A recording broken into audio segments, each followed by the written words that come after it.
नमस्कार, मी मनाली आणि आपण पाहताय 2019चा महासंग्राम। पश्चिम बंगालचे रस्ते आता पुन्हा एकदा हिंसेमध्ये होरपळून निघालेत। तर निमित्त होतं भाजप अध्यक्ष अमित शहांच्या रॅलीचं।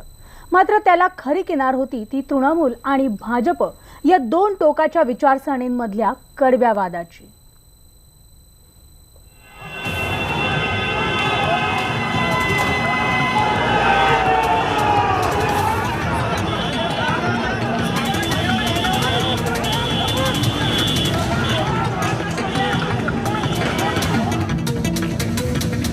पश्चिम बंगालच्या मुख्यमंत्री ममता बॅनर्जी आणि भाजपतल्या कडव्या संघर्षाचा हा परमोच्च बिंदू आहे। देशभरात अनेक ठिकाणी तुफानी रोड शो करणाऱ्या भाजप अध्यक्ष अमित शहा यांच्या रॅलीला ममता बॅनर्जी यांच्या कडव्या विरोधामुळे पश्चिम बंगालमध्ये ब्रेक लागलाय। तृणमूलच्या कार्यकर्त्यांनी शहा यांच्या रॅलीला काळे झेंडे दाखवले आणि संघर्षाची ठिणगी पडली। शहांच्या ट्रकच्या दिशेने काठ्या भिरकावण्यात आल्या आणि दगडफेकही झाली। देखिए, आज सारा रोड 8 किलोमीटर का जनता से भरा हुआ था। उससे फ्रस्ट्रेट होकर ममता दीदी की पार्टी तृणमूल कांग्रेस के गुंडों ने रोड शो पर हमला किया है। मेरे रथ से 200 मीटर दूर से ही कोई मेडिकल कॉलेज था, वहीं से हमले की शुरुआत हुई। आगजनी करने वाले पदार्थ फेंके गए और स्टैम्पेड कराने का प्रयास किया।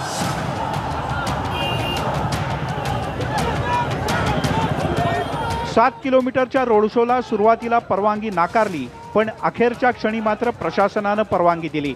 यानंतर झाली ती दगडफेक आणि जाळपोळ, शिवाय अनेकांची माथी फुटली। पळापळ, आरडाओरड, गोंधळ, धावणारा जमाव, पाठलाग करणारे पोलीस, हे सगळं रक्तरंजित राजकारणाचं चित्र पुन्हा एकदा पश्चिम बंगालच्या रस्त्यांवर पाहायला मिळालं।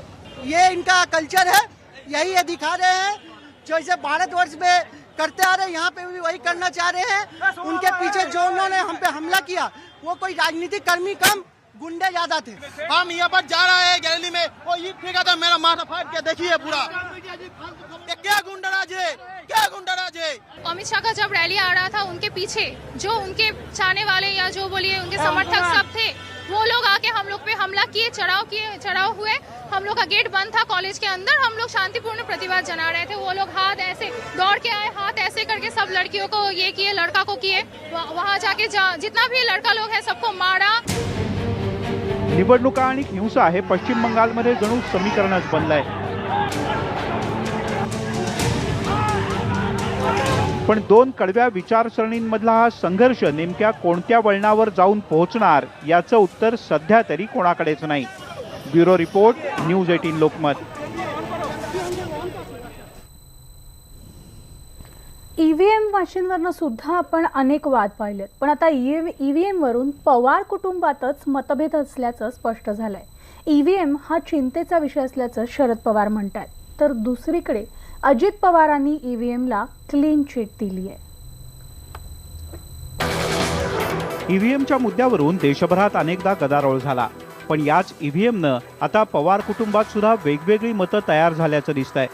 घड्याळाला दिलेलं मत कमळाला जाताना पाहिलंय असं वक्तव्य शरद पवार यांनी केलं होतं।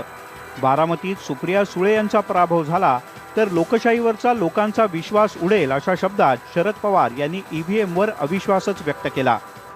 मलाही चिंता वाटते मशीनची, कारण माझ्यासमोर काही लोकांनी हैदराबादच्या गुजरातमधल्या मशीन ठेवली आणि मला सांगितलं जावा तुम्ही। मी घड्याळावर दाबलं आणि तिथं कमळावर गेले, तर मी स्वतः पाहिले। त्याचे काही सगळ्याच मशीनमध्ये असं असेल असं मी म्हणत नाही, पण हे मी पाहिलेलं आहे म्हणून आम्ही त्याच्याबद्दलची काळजी व्यक्त केली। निवडणुकांच्या निकालानंतर पराभूत झालेले पक्ष ईव्हीएमवर खापर फोडतात। याचाच आधार घेत सुप्रिया सुळे यांनी ईव्हीएम बद्दल देशभरात शंका घेतल्या जात आहेत असं वक्तव्य केलंय। ईव्हीएम बद्दल देशामध्ये अनेक वेळा प्रश्न विचारले जातात आणि सगळे ऑपोजिशन पार्टी ईव्हीएम नको म्हणून मागणी ही इलेक्शन कमिशनकडे केली आहे। बरेच दिवसाचा आमचा हा लढा आहे, तो सातत्याने आम्ही पुढे ठेवत जाऊ। आमचं म्हणणं आहे की जे काय व्हावं ते माननीय मुख्यमंत्र्यांचाच लाडका शब्द आहे, पारदर्शक व्हावं। शरद पवार आणि सुप्रिया सुळे ईव्हीएमवर सातत्यानं अविश्वास आणि शंका व्यक्त करतायत, पण अजित पवार मात्र निशंक आहेत। ईव्हीएम मध्ये दोष असता तर विधानसभा निवडणुकीत भाजपचा पराभव झाला असता का असा सवाल त्यांनी उपस्थित केलाय। अनेकांच्या मनामध्ये EVMच्या बद्दल शंका आहे, त्यांच्या मनामध्ये काहीतरी इथं गडबड होती अशी भावना आहे आणि ती लोकशाहीला मारक आहे. तुमच्या मनात पण शंका आहे? नाही, माझ्या मनामध्ये मला काही ते वाटत नाही, परंतु हे सगळे म्हणत असतात.